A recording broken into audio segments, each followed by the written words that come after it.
I had only lived in my new home for 3 days when everything went wrong. Moving to a quiet neighborhood was supposed to bring peace, a fresh start, and the kind of silence I needed after years of living in noisy apartments. I'd saved for years to buy this home, my first. The street was calm, the houses well kept, and everyone I saw on the first day waved politely. Everyone except her. I didn't know her name yet, but neighbors whispered it often enough for me to piece it together. Karen. HOA Karen. The woman who seemed to run the place like she owned it. I'd heard warnings. Don't park wrong. Don't decorate wrong. Don't breathe wrong. Karen watches everything.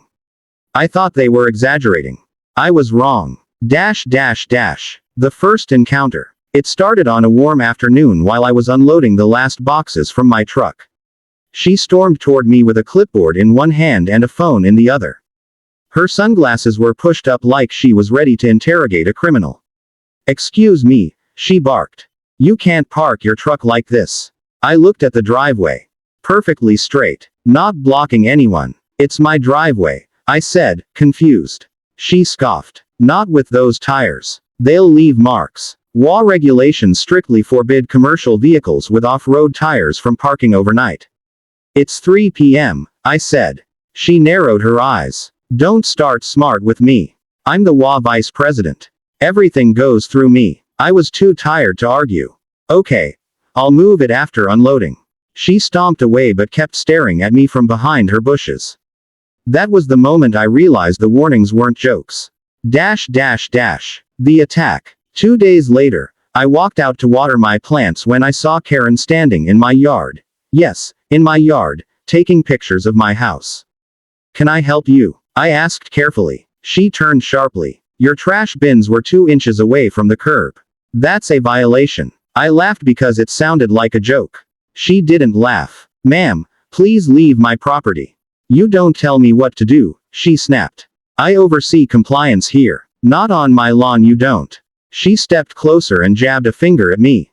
"You don't respect authority. I can tell. People like you ruin neighborhoods." Before I could respond, she shoved me, hard enough that I stumbled step back. "What is your problem?" I shouted. Karen suddenly gasped dramatically, grabbed her arm, and fell to the ground. "Oh my God. He attacked me. Help. What? Are you crazy?" She started screaming like she'd been stabbed. "Call the police. He assaulted me." My heart sank. This woman was unhinged. And the neighbors were coming out. The cops arrive. It took only 10 minutes for 2 patrol cars to pull up. Karen ran to them, crying and clutching her arm like she was about to lose it. "Officer. He shoved me. He threatened me. I told him to follow HOA rules and he went insane." The cops turned to me. "Sir, is this true?" I couldn't believe what was happening. "No. She trespassed on my yard and pushed me first." Karen shrieked. "Lies. He's dangerous." I feared for my life. She put on a shaky, trembling performance that would have won an Oscar. The officer pulled me aside. "Do you have any witnesses?" I didn't. But I had something better. The footage. "I have security cameras." Karen froze. Her face turned white, then red, then a strange mix of both. You have cameras." She snapped. "That is not allowed without HOA approval. That's a violation." The officer raised an eyebrow. "Ma'am, cameras are legal." I pulled out my phone and opened the live feed. The officer watched silently as the recording played. Karen trespassing into my yard. Karen yelling. Karen pushing me. Karen throwing herself to the ground. Karen pretending to cry. It played in crystal clear HD. The officer turned to Karen slowly. "Would you like to explain this?" She stuttered. That camera angle is misleading. He edited it." "It's live footage," the officer said calmly. Karen looked like she was suffering internal system failure. Neighbors step in. At that moment, several neighbors walked over. One of them sighed. "Officer, this isn't surprising. Karen pulls this stunt all the time." Another nodded. "She called the cops on the last family because their dog sneezed too loud." Someone else added, "She once claimed a teenager assaulted her because he walked past her driveway." Karen glared at them all. "Traitors. You all hate rules." One neighbor whispered to the officer, "She abuses her HOA title to bully people." Karen exploded. I am the HOA. Without me this neighborhood would fall apart. The outcome. After reviewing the footage fully, the officer handed Karen a warning for filing a false report and trespassing. She started crying again, but this time, no one believed her. "Ma'am," the officer said firmly, "if you continue harassing this homeowner, you may face charges." She stomped back to her house, muttering threats about taking this to the board. But the damage was done. Word spread fast. People who had feared her for years suddenly realized they weren't alone. That she wasn't powerful, just loud. The HOA held an emergency meeting 2 days later. Karen was voted out. The final twist. A week after the incident, I found a letter taped to my door. No signature. Just shaky handwriting. "You think you won. This isn't over." I looked up at her house across the street. Her curtains moved. Just a little. She was watching. But now I had cameras, the truth, and the whole neighborhood behind me. And that made all the difference. I moved into my new home hoping for peace, fresh walls, a quiet street, and a new beginning. The neighborhood looked perfect. Manicured lawns, quiet neighbors, fresh air. But on day one, I heard the same name whispered over and over again. "Be careful of Karen. She runs the HOA like a dictatorship. She loves power more than her own life." I smiled politely. How bad could she be? I was about to learn. The first sign of control. The first time I saw her, she wasn't walking, she was marching. Clipboard in hand, sunglasses like a cop, she inspected lawns like she was searching for a crime scene. The moment she saw me unloading my truck, she beelined straight toward me. "You're the new homeowner," she said without greeting. "Yes," I replied. She nodded sharply, already judging me. "We have rules. Don't break them." "I just moved in," I said. "I'm still learning." "No excuses," she snapped. And just like that, she walked away. I stood there stunned. I should have trusted my neighbor's warnings. The setup begins. The next few days were normal, or at least, that's what I thought. But Karen was watching me. Every morning when I opened my curtains, she stood in her yard pretending to check plants, while staring directly at my house.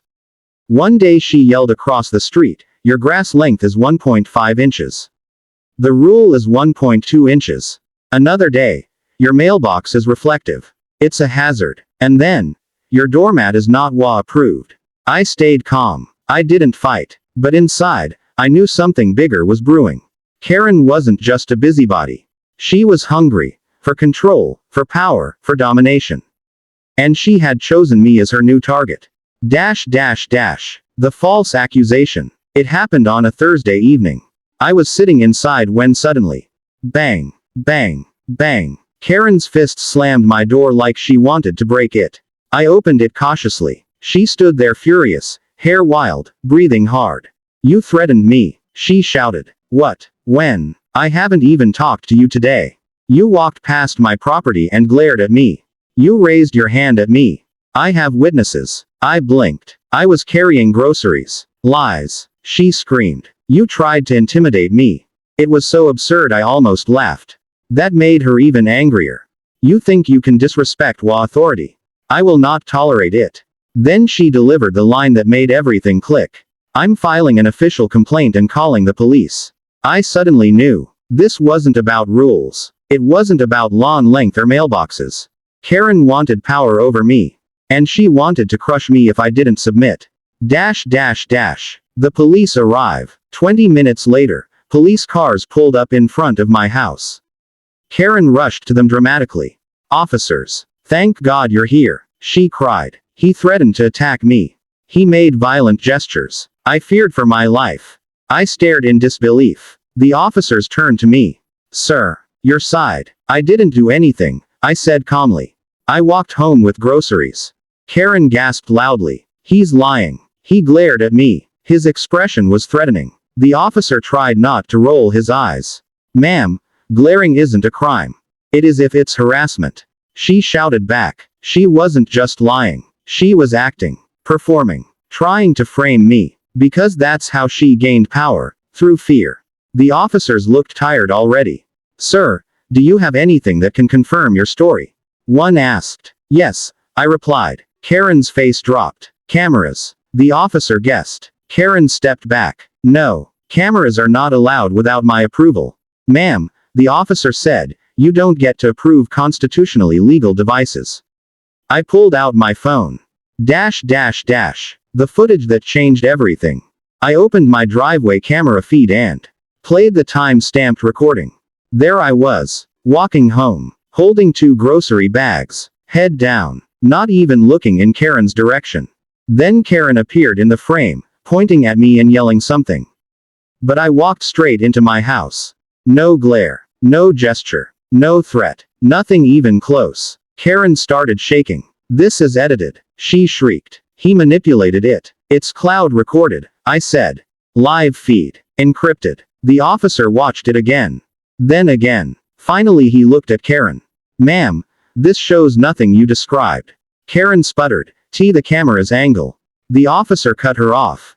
Please stop. Filing false complaints is a punishable offense. For the first time, Karen's confidence cracked.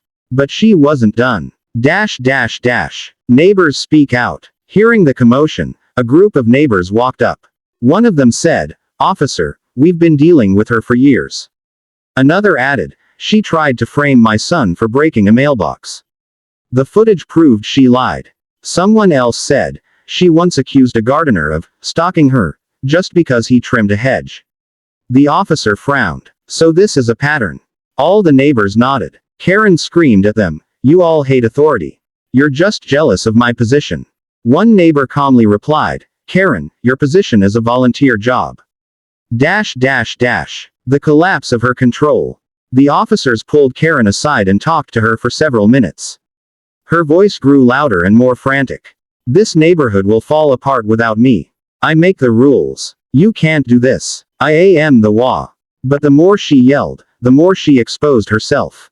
Her mask wasn't slipping. It was dropping entirely. Finally, the officer returned to me.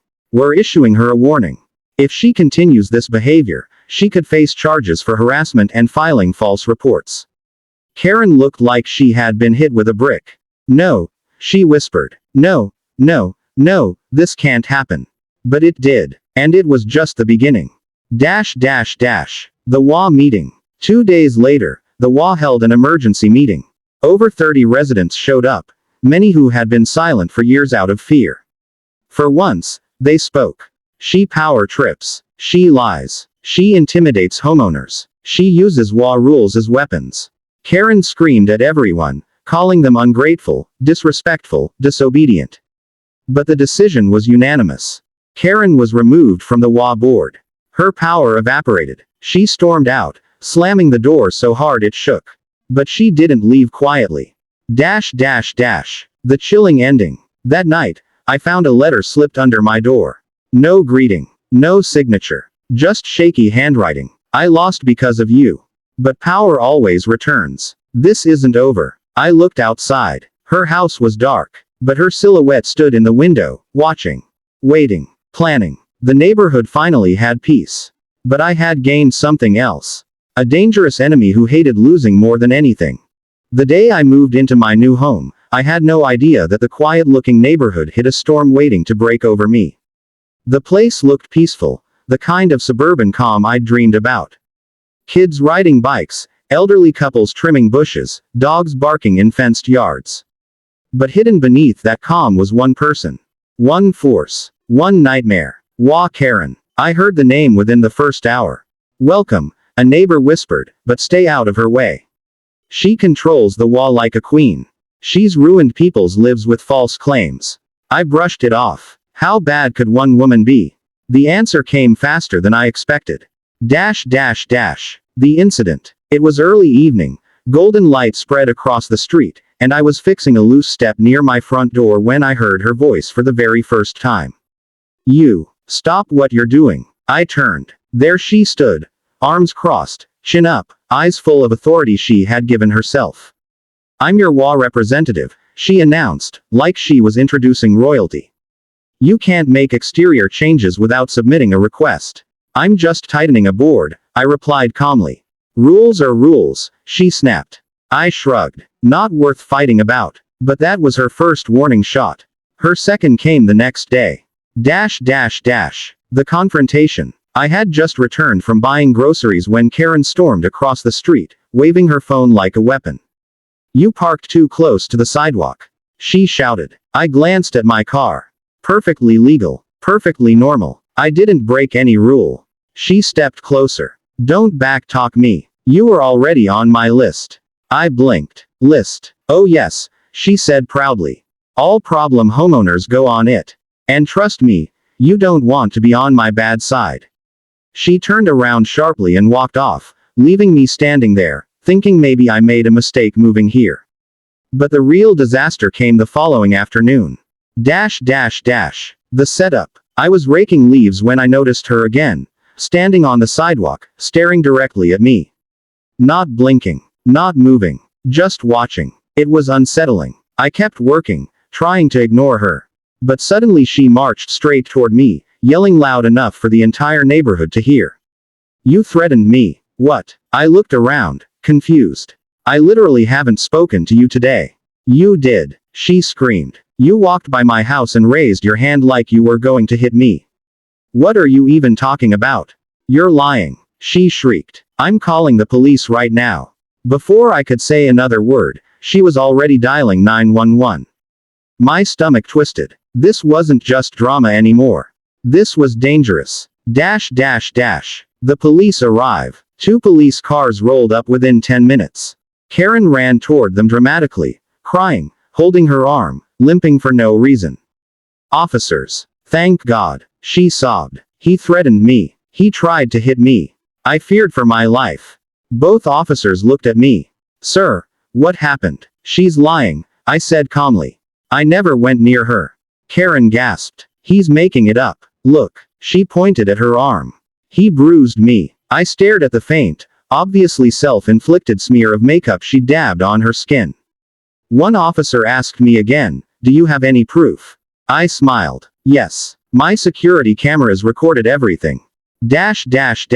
For the first time, Karen panics. Karen froze. It was the first time her confidence cracked. Her eyes widened. Her breathing hitched. She shook her head quickly.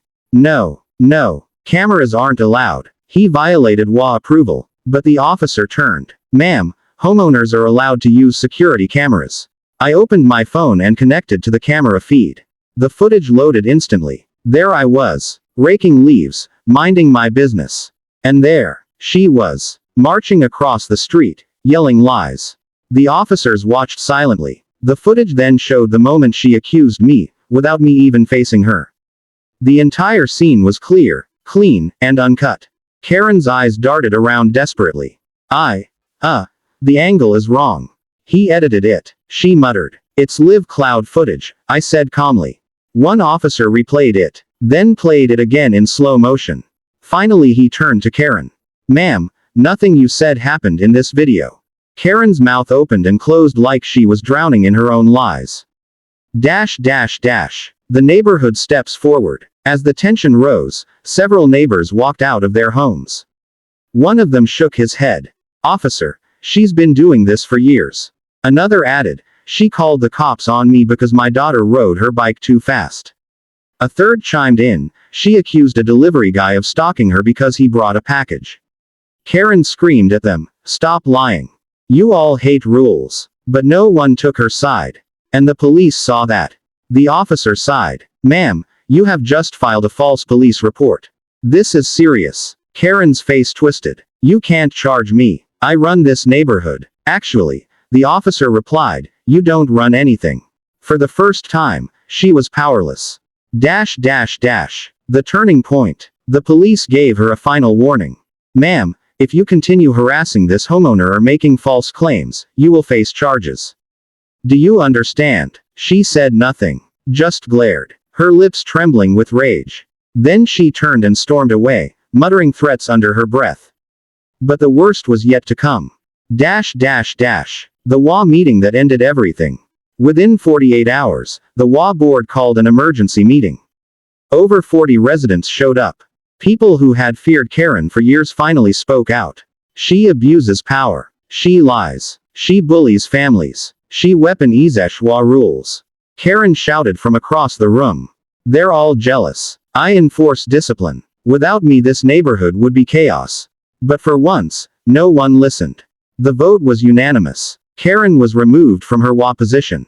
She stormed out, slamming the door so hard the lights flickered. The final twist. The part no one saw coming. I thought it was over. I really did. But 2 nights later, I heard something slide under my front door. A letter. No signature. Just a single sentence in shaky handwriting.